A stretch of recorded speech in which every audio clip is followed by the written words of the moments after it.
I would now like to hand the call over to Troy Wilson, CEO. Please go ahead. Thank you very much, and welcome everyone to our farnesyltransferase preclinical program review. I'm Troy Wilson, Kura's President and CEO, and it's a pleasure to have all of you with us today. We could go to the next slide. In connection with today's presentation, we're going to be making certain forward-looking statements. We would refer you either to the SEC's website or to the Kura Oncology website for more information about Kura Oncology and about the risks and uncertainties in an investment in Kura. If we could go to the next slide, please, slide 3. Joining me today on today's call are Francis Burrows, Kura's Chief Scientific Officer, and Molly Leoni, Kura's Chief Medical Officer. As you'll see, I'm going to give a few introductory remarks, and then I'm going to turn it over to Francis to walk you through a lot of the preclinical data. He'll then turn it over to Molly to connect that to the clinical trials and what you might expect at the upcoming ESMO presentation in October. Next slide, please. So it's an exciting time at Kura. We are really, we think, well-positioned to build on the success with ziftomenib and to develop a robust pipeline of targeted therapies for the treatment of cancer. Ziftomenib has really been much of the focus at Kura over the last couple of years, and that we continue to be both very excited and very well prepared. We are currently under review with FDA for our first potential approval in NPM1 mutant relapsed refractory AML. We think ultimately that, if successful in both the relapsed refractory and the frontline settings, the menin inhibitor class could be a $5 to $10 billion class. We think we could take meaningful share of that. Our commercial team has been hired, is trained, is out in the field engaging with physicians. And we're very grateful to the collaboration with Kyowa Kirin, who have been our partners both in the development and commercialization of ziftomenib. We look forward to positively impacting the lives of patients worldwide. Today, we're going to actually now talk about something that has been years in the making, and that's our farnesyltransferase inhibitor program, which is in the center of slide 4. And as I think you'll see, FTIs really represent a compelling therapeutic target in their ability to address innate and adaptive resistance to multiple large classes of targeted therapies. Today, we're going to walk you through the preclinical data. This is chapter 1, if you will. Chapter 2 will be from ESMO, where we'll share with you the first preliminary clinical results. As you'll see, the breadth of potential indications is vast and includes head and neck, lung, colorectal, breast, as well as endometrial and neuroendocrine. We're very excited to bring both the preclinical and the clinical data to you. This is really the next installment in our pipeline, but even behind that, we have additional therapeutic opportunities. These are familiar to many of you.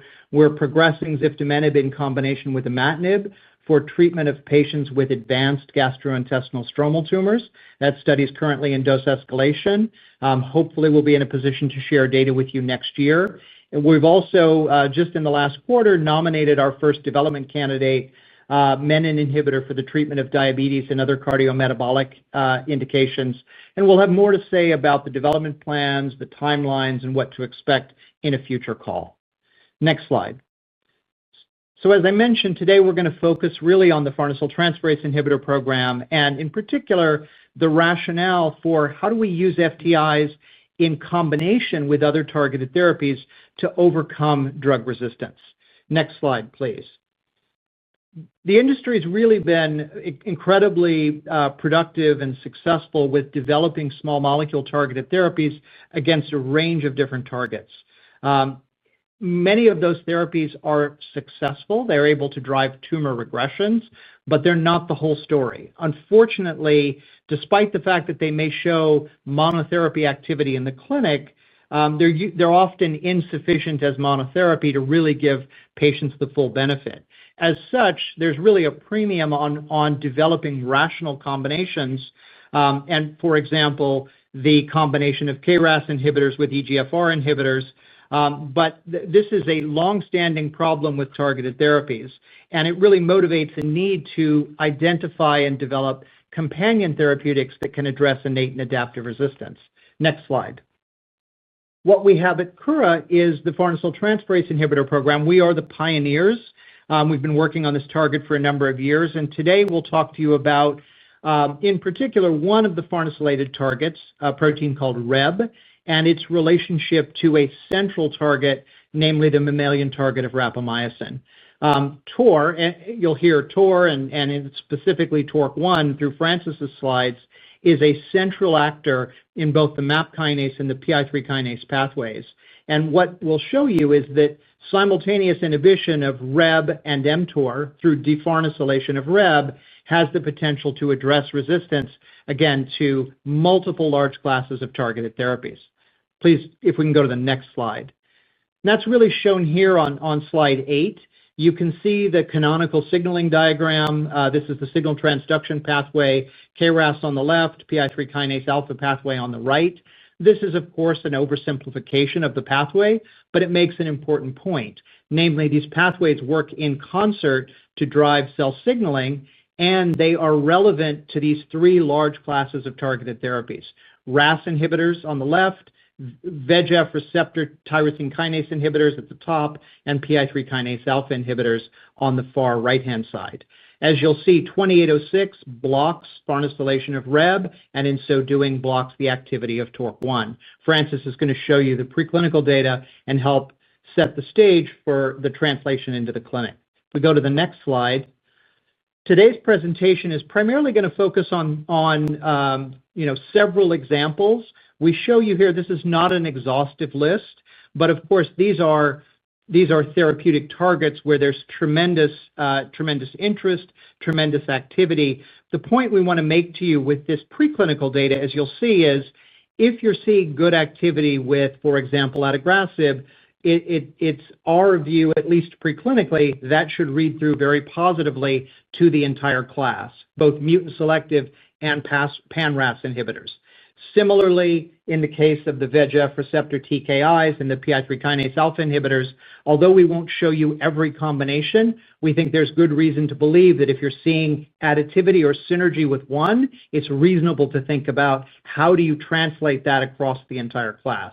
That's why FTIs are potentially so impactful as this mechanism. So with that, I'll turn it to the next slide, slide 10, and I'm going to turn it over to my colleague, Dr. Francis Burrows, to introduce to you KO-2806 and to walk you through the preclinical data. Thank you, Troy.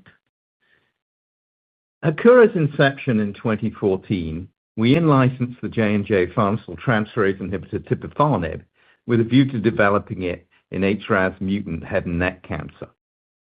It was appealing because it had shown clinical activity and its safety profile was very well characterized, and it duly performed very well in the clinic, delivering excellent antitumor activity in HRAS mutant head and neck patients and combining quite well in various trials with challenging drugs such as alatinib and alpelisib. On the downside, the pill burden was high, with patients receiving 1.2 grams per day due to its extensive first-pass metabolism. There's little doubt in my mind that tipifarnib was the best in its class, but since that class graduated some time ago, its IP protection is now limited. Using tipifarnib as a solid platform, we evolved a next-gen FTI, recently dubbed darlifarnib, for optimized for use in combination regimens. This drug is significantly more potent than tipi in mice and demonstrated good combinability with a laundry list of PI3K, RAS inhibitors, and TKIs in vivo. Darlifarnib is administered QD at substantially lower doses than tipi due to its reduced clearance and optimized metabolism, and also, of course, has extended protection as a new chemical entity. Initial clinical testing of darlifarnib in the FIT-001 trial is in progress, and today we'll summarize the preclinical data supporting the use of the new FTI in combination with several classes of targeted therapies in solid tumor models. Our first example is renal cell carcinoma, where TKIs that inhibit VEGF receptor signaling are a prominent therapeutic class. As you see the pathway diagram coming back here, in this case it's playing out in the tumor endothelial cells, where the anti-angiogenic activity of TKIs such as axitinib, lenvatinib, or cabozantinib is limited by mTOR activation. FTI co-therapy silences mTOR, deepening the anti-angiogenic effect of the TKI, and this, of course, is the real Achilles heel of RCC.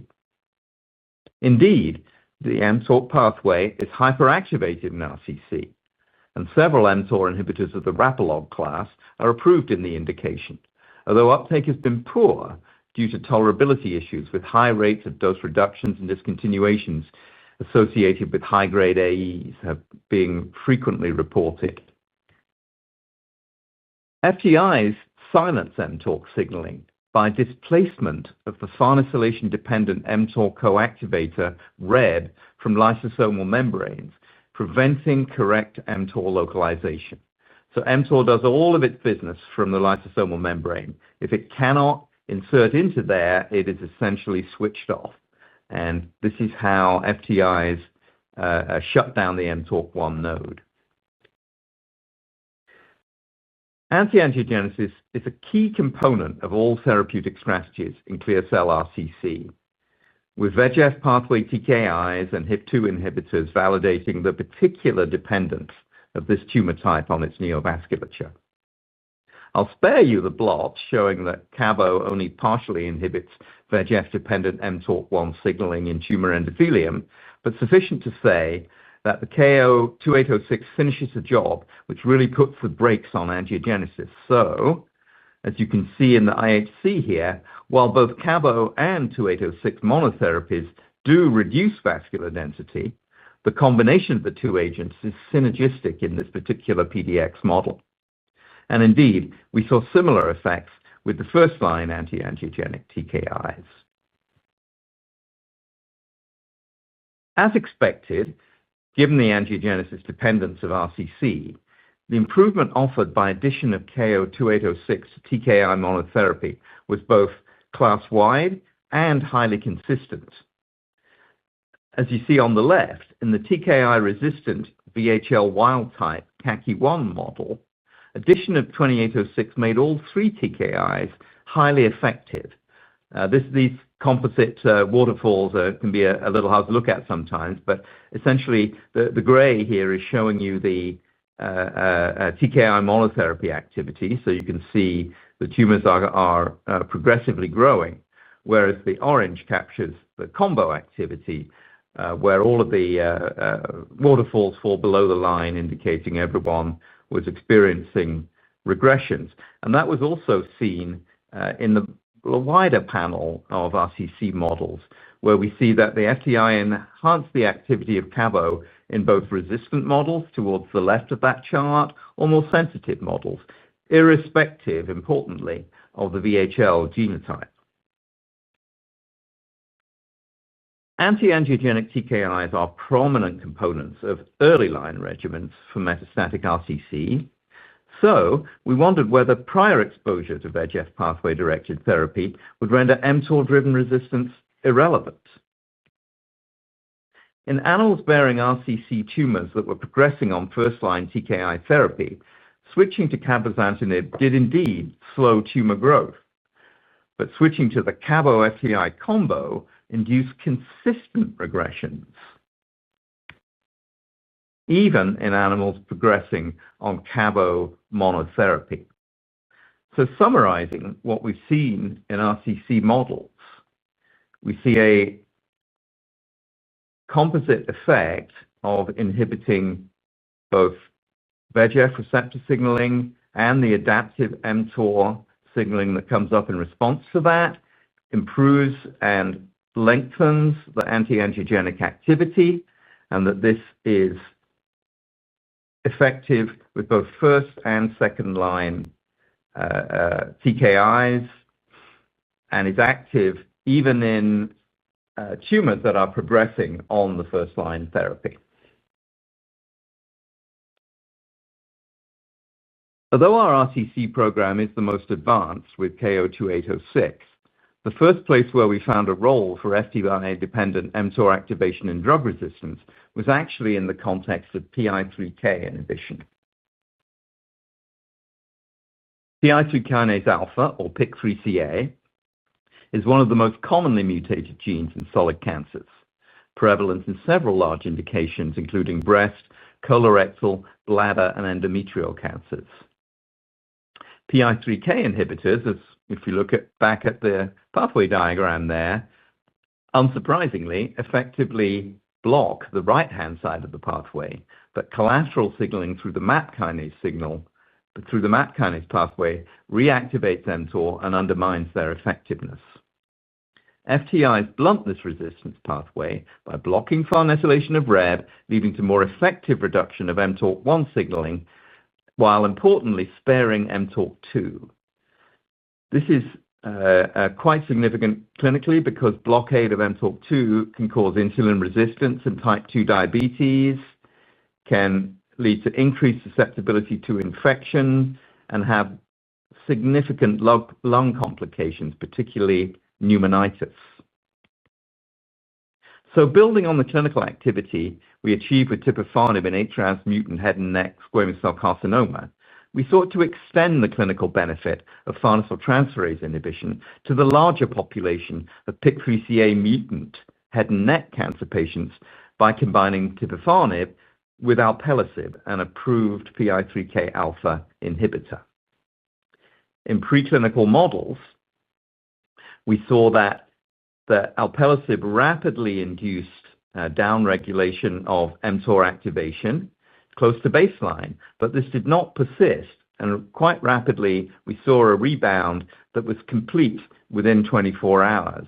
By contrast, when KO-2806 was added to the mix, mTOR activity was suppressed throughout the dosing interval, and this translated into a significant improvement in antitumor activity in this PIK3CA mutant head and neck squamous cell carcinoma CDX model. So as you see on the right, the alpelisib monotherapy gave a mixed response with some progression and some regression, whereas all animals treated with the combo exhibited deep regressions. We subsequently expanded this to a panel of a dozen or so CDX and PDX models with similar results, and this formed the basis of our current HN trial combining tipifarnib and alpelisib in PIK3CA mutant head and neck cancer, upon which we will report at the forthcoming ESMO meeting.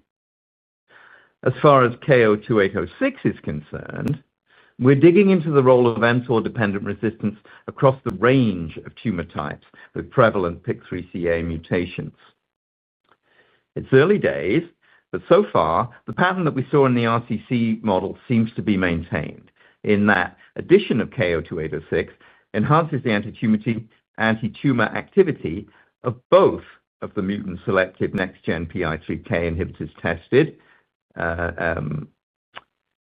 and displayed this property across the full activity range of those PI3K inhibitors, slowing or stopping tumor growth and inducing regressions in more sensitive models, including, as shown on the right, some encouraging preliminary activity in breast, bladder, and cervical models. So how about RAS inhibitors? Just to remind you, the reason why RAS is so important in cancer is because it's the only non-RTK that drives both MAP kinase and PI3 kinase pathway signaling. But its control of the MAP kinase pathway is stronger. The rationale for using 2806 as a partner for RAS inhibitors, therefore, mirrors the issue for PI3K inhibitors. In this case, RAS inhibition takes out the MAP kinase pathway very nicely, but residual PI3K pathway activation drives mTOR-mediated resistance. Once again, RAS inhibitor monotherapy fails to persistently block mTOR signaling, but the combination is effective across the class. For example, as shown on the right, while adagrasib only partially blocks mTOR activity, with full rebound observed, the combo flatlines it for days. The RMC pan-RAS inhibitor does a better job, but the activity still decays and can still be rescued with KO-2806. KRAS inhibitor development has been focused on non-small cell lung cancer and colorectal cancer, with mutant selective inhibitors of KRAS G12C and G12D, and pan-RAS ON inhibitors, such as the RMC compound. Darlifarnib enhances the activity of both classes of RAS inhibitors across their full activity range in both lung and colorectal xenografts. In the lung cancer panel, shown on the left, for instance, KO-2806 improved responses to adagrasib in refractory models by slowing tumor growth and deepened regressions in sensitive models, but most excitingly, also converted some tumors from resistant to sensitive. We also saw this with MRTX1133, the G12D inhibitor in colorectal models, and with the RMC pan-RAS inhibitor in the colorectal panel also. Now, I'm sure you all appreciate that KRAS inhibitor development is a highly active field, and so it's likely that many patients accruing to our trials will have had prior exposure to one or more drugs in the class.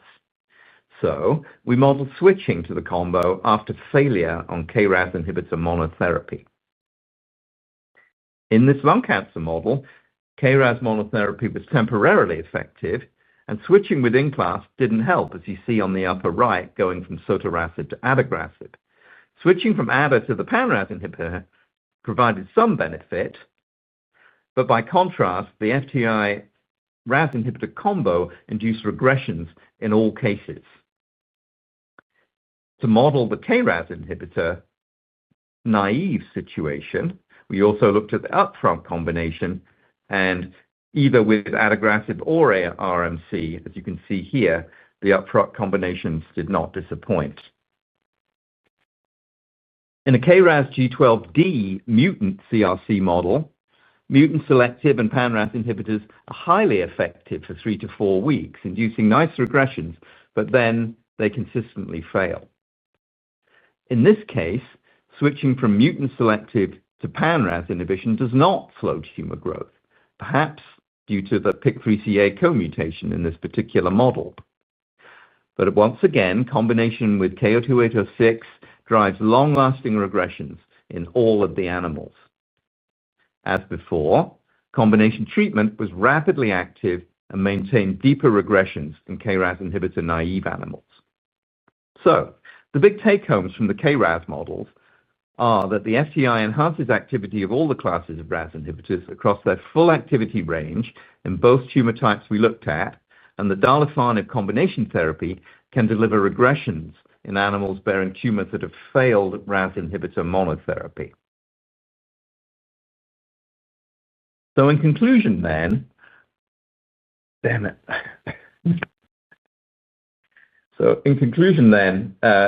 from the preclinical session, we've shown you, I hope, that FTIs address a resistance pathway common to many targeted therapies across a range of large indications, and that the targeting of this innate and adaptive resistance via FTIs in combination with highly active targeted therapies has demonstrated the potential to drive deep responses in preclinical models.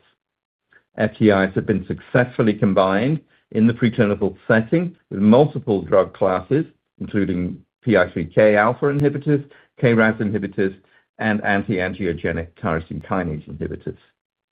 KO-2806, or darlifarnib, is our next-generation FTI optimized for collaboration approaches with improved pharmaceutical properties.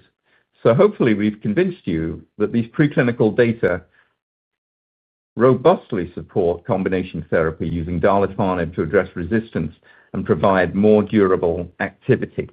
With that, I'm going to hand you over to our CMO, Molly Leoni, to briefly preview the upcoming clinical data reveal at ESMO. Thank you, Francis. If we move to slide 39, I think the question, of course, now turns to the clinic and the ability to help patients. And we are excited to show you the monotherapy. The focus will be on safety and tolerability, as well as the therapeutic window for clinically active doses. Tipifarnib is, of course, a very well understood molecule that we can use to inform our expectations for 2806, or darlifarnib, which is the improved FTI with potential for broad application. Importantly, we will be presenting data with FTIs in combinations with standards of care. Please take note of the data surrounding safety and tolerability, as well as combinability with these standards of care. Based on the preclinical data, we hope that these combinations will drive deeper and more durable responses, and that we may even be able to resensitize patients who have previously progressed on one of these standards of care. We are looking to develop the clinical program so that the data can support development across multiple solid tumors. These first presentations will be supportive of an FTI's ability to augment the effects of PI3 kinase alpha inhibitors as well as TKIs. In coming months, we will also share the KRAS inhibitor combination data. Moving to slide 40. To get more into the details, our monotherapy 2806 dose escalation trial will be presented by Glenn Hanna of Dana-Farber. The objectives of this trial are to evaluate safety and tolerability and to determine the monotherapy RP2D as well as the therapeutic window for 2806, which involves both safety and efficacy findings. This dose escalation has been done in patients with RAS mutant tumors. We know from our work with tipifarnib that of these, HRAS tumors are uniquely sensitive to FTIs, which allows determination of clinical activity. Moving to slide 41, our second abstract describes the combination of 2806 with cabozantinib in patients with renal cell carcinoma and will be presented by Dr. Ayanna Makbar of the University of Oklahoma Health Sciences Center. In this trial, we have evaluated the safety and tolerability of the combination with a goal of identifying the recommended phase 2 dose. This will be based upon both safety and efficacy findings. This trial has been conducted in patients in their second and later lines of therapy, including patients who have previously received Cabo-based therapy, thus giving a method beyond even ORR rates in assessing clinical activity. It should be noted that in this particular stage of therapy, Cabo alone would be expected to have around a 25% response rate, and 2806 monotherapy would be expected to have no effect on disease. Moving finally to slide 42. Our third abstract will describe the results of dose escalation trial with tipifarnib in combination with alpelisib in patients with PIK3CA mutant head and neck squamous cell carcinoma. We will be presenting data around the safety of the combination that, along with evidence of efficacy, can support selection of the optimal biologically active dose. This is a trial in recurrent and/or metastatic PIK3CA mutant head and neck squamous cell carcinoma patients. In this population, alpelisib monotherapy would be expected to result in stable disease as best response, whereas tipi monotherapy would not be expected to demonstrate any effect on the disease. We look forward to sharing these data with you, and with that, I will turn it back to Troy. Thank you, Molly. We can go to the next slide, please. And actually the slide after that. So I want to just touch on the opportunity and then the upcoming milestones. As we look across the tyrosine kinase inhibitors, the KRAS inhibitors, and the PI3 kinase inhibitors, the unmet need is clear, as Francis showed you. These drugs as monotherapy are effective at shrinking tumors, but we have an opportunity really to make good drugs that much better. And as such, there's a significant epi population and a significant commercial opportunity. By our estimates, as we look across just a range of potential applications where we would combine FTIs with other targeted therapies, we're looking at a patient population in excess of 200,000 annual patients per year in just the U.S. alone. Clearly, we're going to need help in terms of prosecuting this, and we look forward to talking with you about both our development strategies as well as our business development strategies about how we might bring the most benefit to patients and the most value to our shareholders. If we go to the next slide, as both Francis and Molly mentioned to you, we're looking forward to giving you a data update at ESMO. That's just one of a number of anticipated milestones here between now and the end of the year. Of course, with our NDA under review, we are optimistic that we're on a good track to approval of ziftomenib, and we're looking forward to commercial launch in the NPM1 mutant relapsed refractory AML setting. We're looking forward to starting the KOMET-017 phase 3 studies, where the team is making great progress. We expect to show you additional data from the combinations with venetoclax and azacitidine in both the frontline setting as well as the relapsed refractory setting. And then, of course, we're looking forward to elaborating more about our development plans for our FTIs as well as our next-gen menin inhibitors. We can go to the next slide, please. We do all of this from a very strong financial position. We're fortunate, as of our last quarterly update, we had $630.7 million in cash and cash equivalents.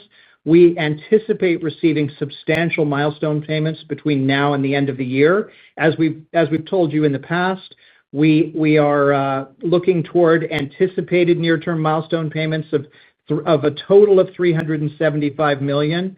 Although we haven't been specific, we would expect, again, substantial milestone payments, which should keep us in a very strong cash position. If we go to slide 47, again, we'll invite you. This is the first chapter now of the FTI story. Hopefully, this gives you, some important context in which you can review and evaluate our upcoming clinical data. And we look forward to having the second installment in this series, actually from ESMO on Saturday, October 16th. There will be a link to the webcast available on our website, and we'll be coming to you direct from ESMO. With that, if we go to the next slide, that concludes our prepared remarks. And Latif, we're happy to open it up now to questions. Yes, sir. As a reminder, to ask a question, you will need to press star 11 on your telephone. To remove yourself from the queue, you may press star 11 again. Please stand by while we compile the Q&A roster. Our first question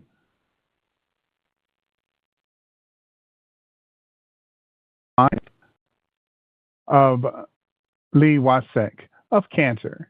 Please go ahead, Lee. Good afternoon. This is Daniel Bronder on for Lee. Thank you so much for the update today, and thank you so much for taking our question. We're just curious to learn a little bit more about the expectation going into the ESMO update. How many patients should we be expecting? Can you tell us a little bit more about the type of data that you will be sharing? Should we be expecting confirmed versus unconfirmed responses? And you've set a pretty, the benchmark for ORR historically in the 20 to 30% range. Where do you think you would have to land to be competitive with, for example, HIF2 alpha combinations that have historically shown 31 to 45% of ORR? Yeah, Daniel, thank you for the questions. Molly, would you like to take Daniel's questions in turn? Yeah, sure. So in the written abstracts, and it may change as we get to the actual presented abstracts with new data cuts, you should be expecting to see anywhere from 11 to 35 patients in each of these data presentations that we'll have. And we'll show you all of the usual types of information, the response rates, which we will be mostly confirmed. And if one is not confirmed, we will document it as such, especially if it is simply just one that needs the next scan to be confirmed. We'll show you as much durability as we can, but I think the waterfalls will ultimately be enormously informative for you to see that even when these patients are not hitting the mark for a partial response just yet, they're certainly on their way. And as you said, right now, I think the landmark is probably the HIF2 alphas. That's the latest and greatest. And we see those producing numbers in small studies, of course, between 31 and 46%.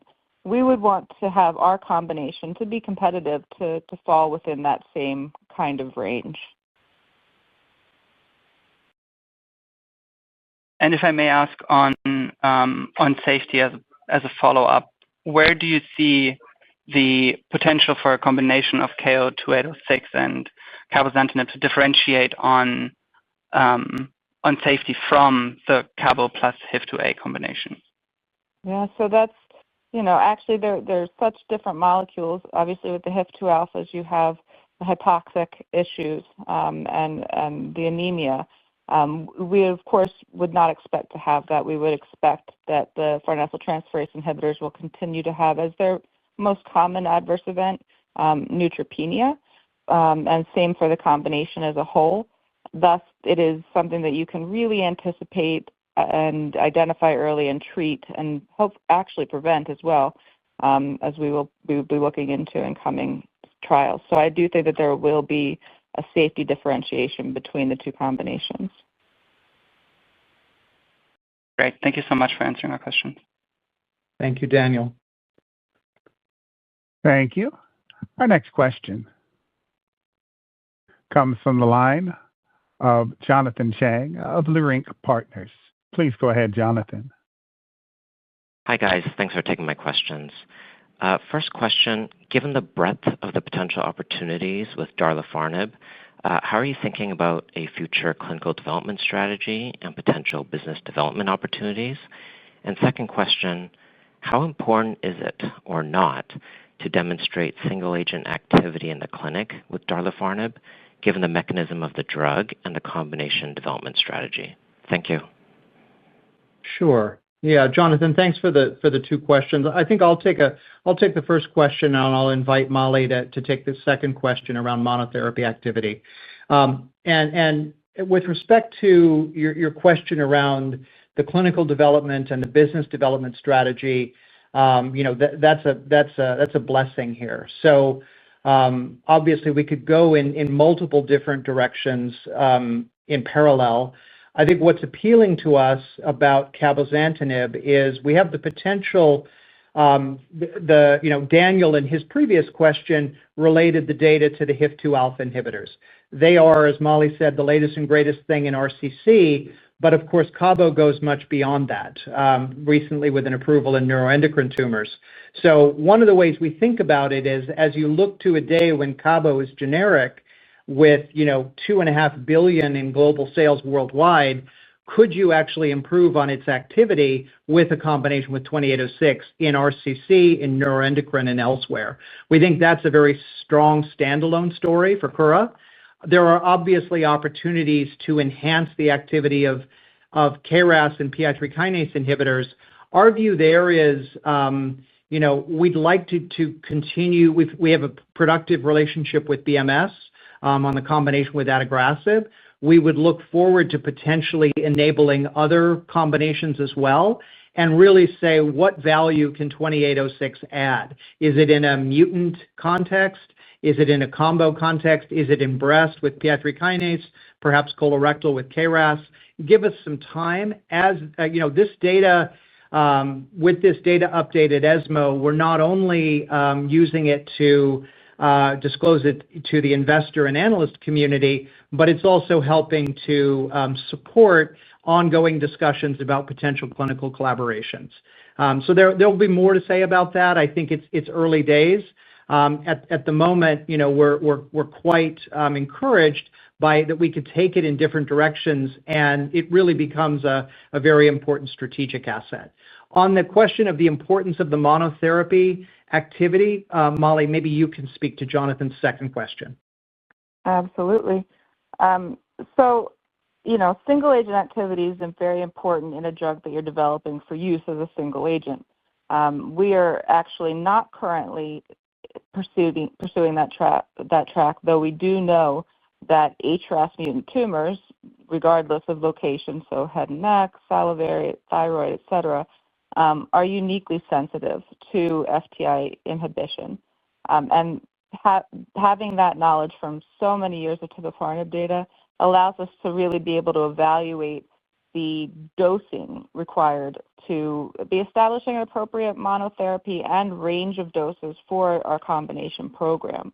Really what we're doing is something, nice and new and interesting and in keeping with true targeted therapies. And we're developing almost the companion molecule to these other targeted therapies that already have so much good monotherapy activity on their own. We're developing a method for them to maintain and even deepen the activity that they already have. So monotherapy, the understanding of where we should see monotherapy for 2806 was helpful in determining a dose range, but I do not think that activity overall is what will drive our combination approaches. Understood. Thanks for taking the questions. Thank you, Jonathan. Thank you. Our next question comes from the line of Roger Song of Jefferies. Please go ahead, Roger. Great. Thanks for the presentation and taking our questions. So my question may be a little bit more specific following the previous question related to the partnership strategy. It seems, Troy, you are alluding you are thinking about a clinical collaboration. And then maybe just, seems that can be multiple kind of fronts with different partners for the next clinical development. Now, first of all, is that true? And then also, you have a different pathway to do the combination.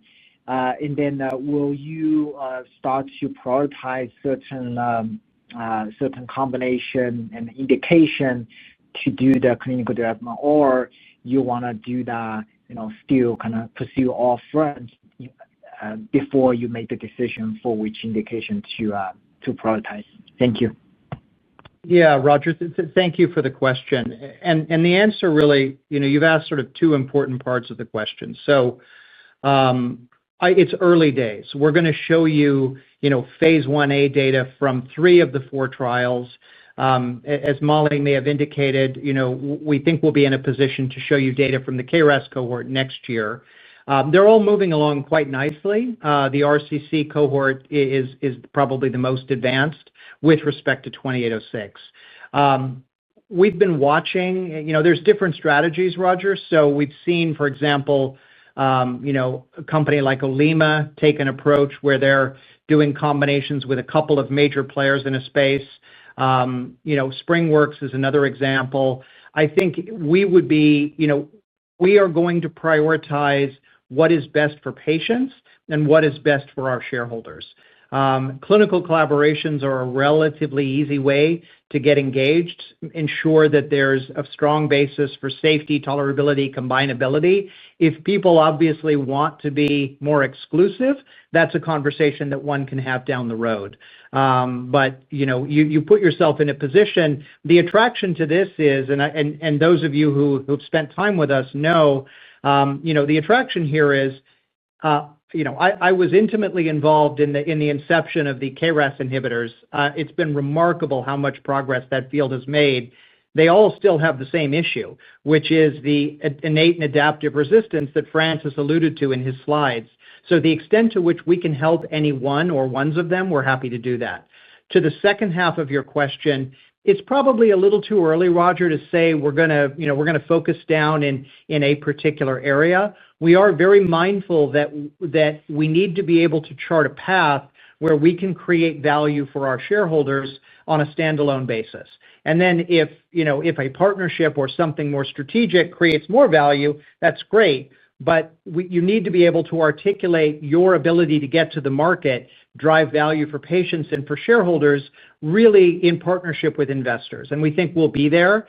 You can see us thinking about Cabo. But again, as Francis's data has shown you, you would expect if you're seeing good data with Cabo, you're going to see good data with any TKI in RCC. So we're going to be very open. We're going to be very data-driven. I think it's exciting. We obviously, Roger, can't do everything. You'll see us focus in those areas where we can drive value as a standalone company and then look to supplement that creatively in other indications where we could drive more value for patients and then, add to future global revenue. Excellent. Thank you. Thank you. Thank you. Our next question comes from the line of Jason Zemansky of Bank of America Securities. Please go ahead. Your line is open, Jason. Hi, this is Jackie on for Jason. Thanks for taking our question. So maybe just at a high level, can you speak to where exactly tipifarnib fell short despite encouraging preclinical data, and how 2806 bridges that gap enough to give you confidence about moving forward? And I guess ultimately, what's the lesson learned here? Yeah, that's a really good question, Jackie. Thank you for asking it. I would say, the only limitation, well, there's actually, as Francis articulated, there are, I was going to say the only, but there are actually several limitations of Tipi. It was best in class at its time.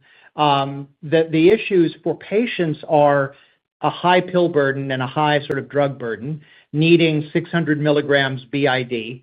The dose of 2806 will be substantially less than that, and we anticipate, an oral daily schedule. But importantly, Jackie, it's the question of composition of matter IP. So we certainly could chart a course where you could take either Tipi forward or potentially, we'll talk about the combination of Tipi plus alpelisib. But when you're talking about a commercial opportunity of a couple of 100,000 patients, you really want to make sure you've made the appropriate investment on a global basis in composition of matter IP. And that's what we have with 2806. We have been working this space now for a number of years. I think we are the pioneers. This is as good as it gets as far as an FTI is concerned, and it has the drug-like properties. It has the combinability. We describe it as very well behaved. We could put it into a clinical collaboration, make it available to a third party, and feel confident they could use it without having to jump through a lot of hoops or a lot of safety concerns. But importantly, Jackie, you can consider doing global development across multiple indications with an extended IP estate. And just to highlight for everyone, when Congress passed the big beautiful bill by fixing the orphan provision of the Inflation Reduction Act, probably the greatest beneficiaries of that were targeted oncology companies, because previously you were going to be limited by a single orphan indication. Now, so long as you stay within orphan indications, which most, even the large oncology tumor types are, you can get the benefit of actually being able to do development in potentially renal cell carcinoma and KRAS-driven tumors, and yet still, remain in a very competitive position. So we are, Jackie, probably multiple years ahead of any potential competitor with an asset that should be attractive to, a number of potential partners and allow us to create value, as I said, across multiple different indications. Great. Thank you so much. Our pleasure. Thank you. Our next question comes from the line of Charles Zhu of LifeSci Capital. Your line is open, Charles. Hello. Thank you for doing this and for taking our questions. We had a couple more regarding benchmarks. How many of your RCC patients might have seen prior cabozantinib in some form, whether it's mono or in combination with a PD-1? And if you do expect such patients on your study, how much efficacy would one expect from cabozantinib rechallenge in later line RCC? The second one that I have is, because you are prioritizing combinations and staying on RCC, how should we think about 40 milligrams versus 60 milligrams cabozantinib? Thank you. Charles, thanks for those questions. Molly, would you like to take Charles's questions? Sure. So what's interesting, and I think you'll see in the presentation, is that we started off with a high number of Cabo previously treated patients because it was a first-in-human study, and they were tending to put their most heavily pretreated. Towards the end of our dose escalation, you'll see that pattern changed remarkably. So I think you're going to have a good opportunity to get a sense of what Cabo could do in that particular instance. And obviously, it is hard to tell what a benchmark is for that. There's not much published in there. You'd obviously expect it to be less than the 25% that we described earlier, but exactly what it would be is difficult to say. The interesting points will be when you see a patient come off of Cabo and then go on to the combination and see if you get a return of sensitivity to Cabo or the first time experiencing sensitivity to cabozantinib. With respect to 40 versus 60, this is where we ended up having a nice problem to have. We started off testing in the 40 milligram cabozantinib range because we figured we would be seeing these patients that had previously seen Cabo, and in general, if it is reused at a lower dose for tolerability reasons. We did an escalation in 40 plus various dose levels of 2806 and realized that it really was tolerated well enough to be able to go to 60. So we also dose escalated through 60. We'll show you the data, but I think that this way we have data generated at both dose levels, and there's going to be a convincing argument, in my opinion, for which one will make more sense, the 40 versus 60. Understood. Thank you. Thank you, Charles. Thank you. Our next question comes from the line of Phil Nadeau of TD Cowen. Please go ahead, Phil. Good afternoon. Thanks for doing the session. Very helpful. Two questions from us. First, kind of a broader question on the concept of benchmarks. I think one of the challenges that we've seen over the years for companies who have developing an add-on therapy to an active agent in a combination regimen without demonstrating single-agent activity is the challenge is understanding when the add-on therapy is truly adding efficacy to the already active agent.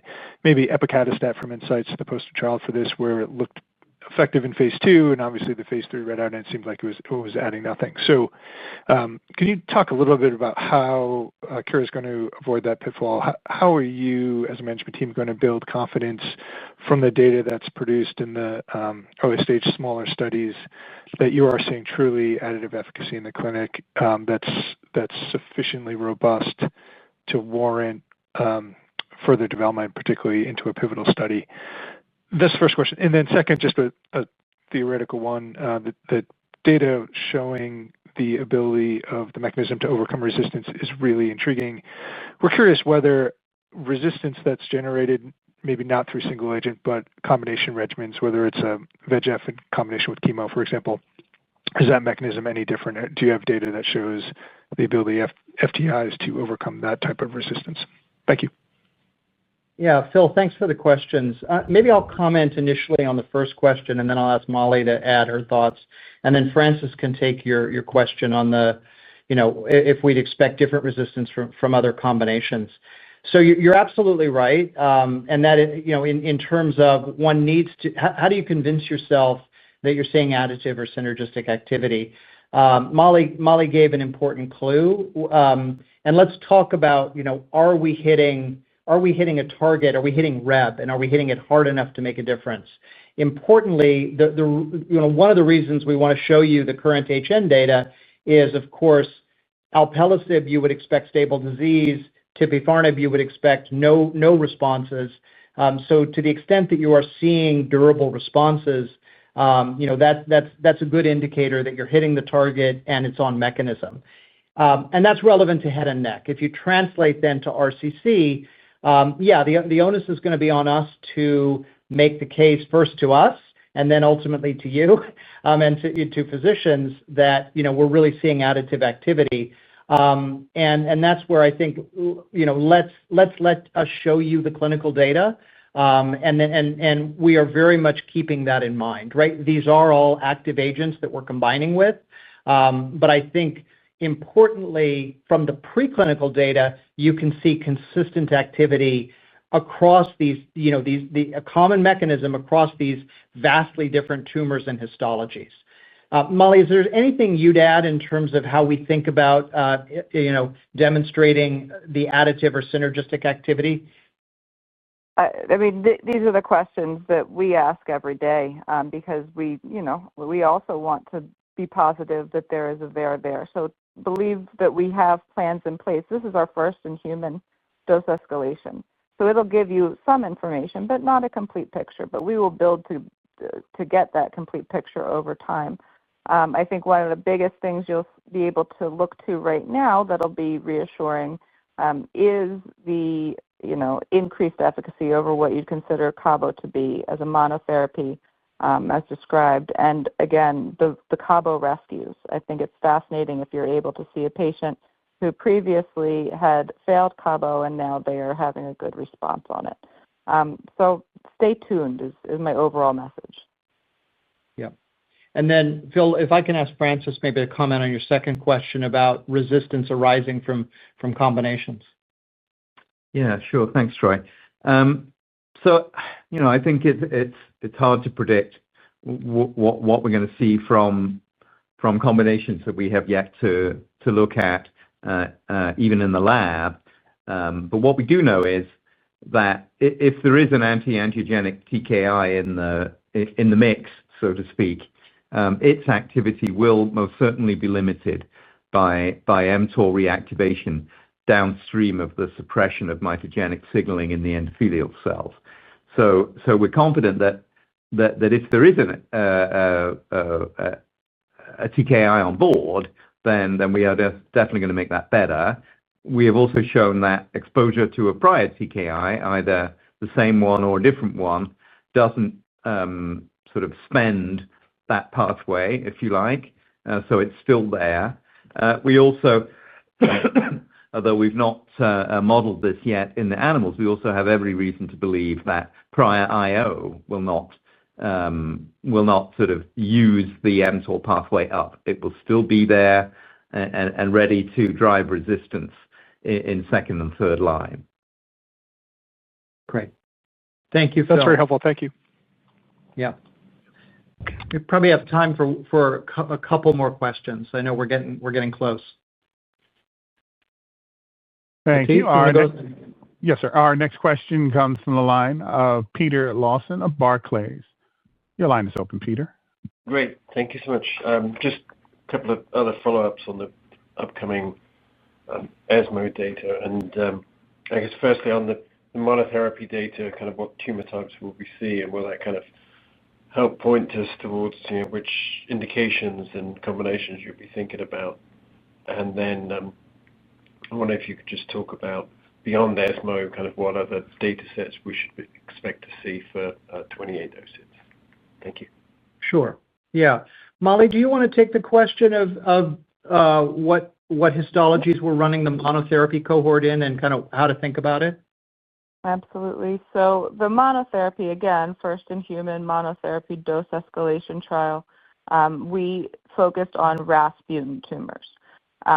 So they could be of any type of variety, but it's RAS mutant in general. And obviously a lot of our investigators that were already in the know and previously associated with Kura understood that HRAS would have the best chance of having a response, and those are the patients that tended to be brought on most often by the investigators that were familiar with the HRAS patients. But you're going to see a smattering of different types of indications. And I wouldn't use that as an indicator of what combination therapies we're going to head towards. This was really to show you that 2806 is an FTI, like we promised.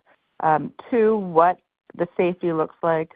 3, what the therapeutic window looks like, where you're still seeing good safety and seeing some form of efficacy. And that efficacy that I speak of is really largely driven by the HRAS mutant patients that have been enrolled. So that's the way to think of the monotherapy. Yeah, Peter. And in terms of your second question, as we said, we think we'll be in a position to share the KRAS data with you. We are evaluating the combination of adagrasib and darlifarnib in lung, colorectal, and pancreatic KRAS G12C mutant patients. This is obviously a phase 1, and so it's a pretty heterogeneous population. But we're looking forward to an opportunity to share that data. There may also be an opportunity to share data, further data on the RCC cohort with you. We're now, we're going to be at a point where we expect to move into an expansion. Given, as Molly described it, the high-class problem that we found we could dose with both 40 and 60 milligrams of darlifarnib with cabozantinib, the timing of initiating the expansion has been pushed out a little. But it should be you should get some robust data updates in the 2026 timeframe. Gotcha. Thank you. And that's full dose carbo. It was, as Molly, we did both, exactly. So 40 in the cabo exposed or experienced and 60 in the naives. Gotcha. Okay, thank you so much. Great. I think we have time for maybe one more question before we wrap. I want to be respectful of people's time. Thank you. Our next question comes from the line of Salim Syed of Mizuho. Please go ahead, Salim. Great. Thanks for the presentation, guys. Troy, maybe just one high-level one and then a couple on the actual presentation. High-level, Troy, just menin versus FTI here, as you're sort of thinking about the long-term value contribution for the company long-term here. Just can you just give us your view here? How much of you think? I mean, it sounds like you're pretty excited about these FTIs. Just how are you sort of thinking about value contribution as respect to menin longer term here? And then go ahead, and I'll just ask my data questions for Molly or Francis. Yeah. So, Salim, the way we think about it is, our goal with zifto is to treat up to 50% of all AML patients across the treatment continuum. If we're right, we've guided that's $3 billion in peak sales in the U.S. I don't think that's unreasonable based on the data that we and others are showing. We will be moving very shortly into a combination with quizartinib. We may be in a position to share with you next year data on the gilteritinib combo, which would open up FLT3. That would give us, if we could hit KMT2A, NPM1, and FLT3, that's half of AML. Now, obviously, those trials have to work, but that's a huge driver. We're not spending any time today on GIST. If GIST works, that's a blockbuster right there. It's the same story, different lead characters. You're going to have imatinib plus ziftomenib. Stay tuned for an update on the GIST story, likely in 2026. Here, Salim, let's just focus, for the sake of the argument, on RCC and NET. There again, I think you've got a pathway to a blockbuster.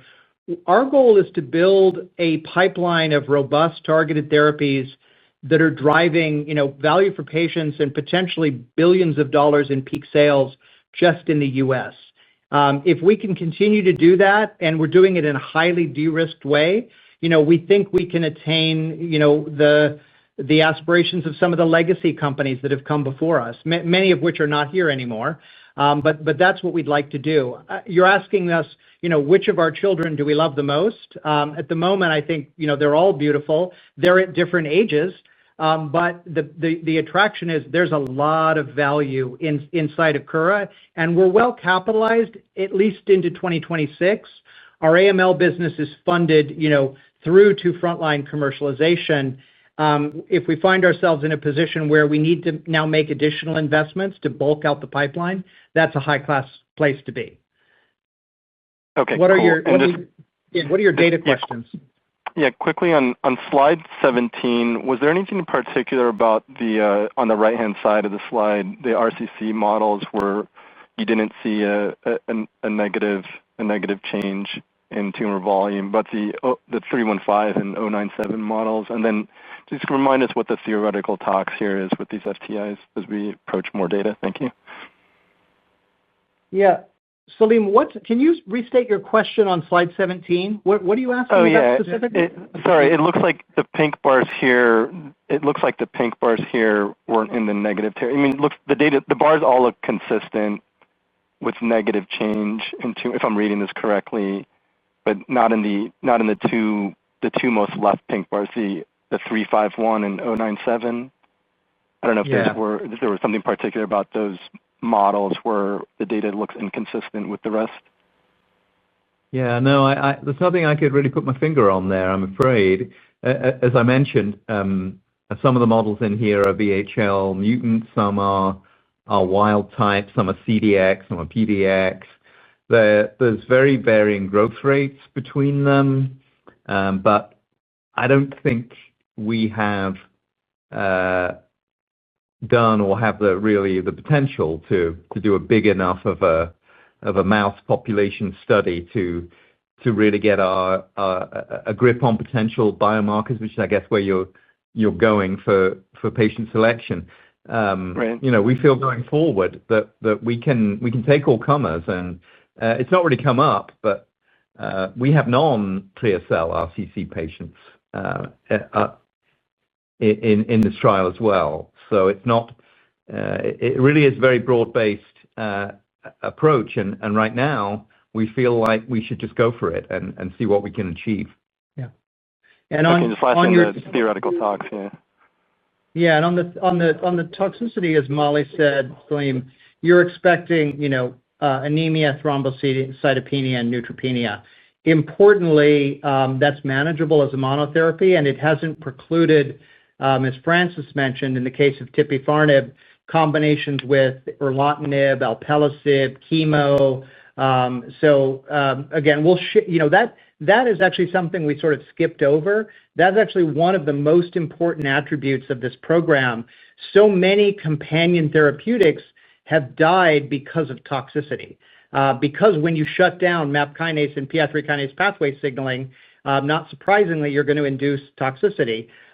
Here, we're able to do it by inhibiting TORC1 in a surgical way, and I think that's critically important. You'll see that in much more color when we show the clinical data with you. But it is that question of combinability and long-term safety and tolerability in combos is one of these central questions, and we look forward to sharing that data.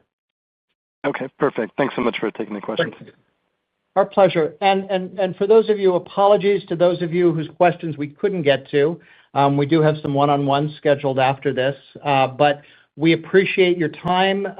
We hope this has been helpful. Again, please tune in to the second chapter of this, where we'll be coming to you after the presentation of the RCC data at ESMO, and we'll pick up the thread and continue the discussion. We wish you all a good afternoon and a good evening, and thank you again for your time. So this concludes today's conference call. Thank you for participating. You may now disconnect.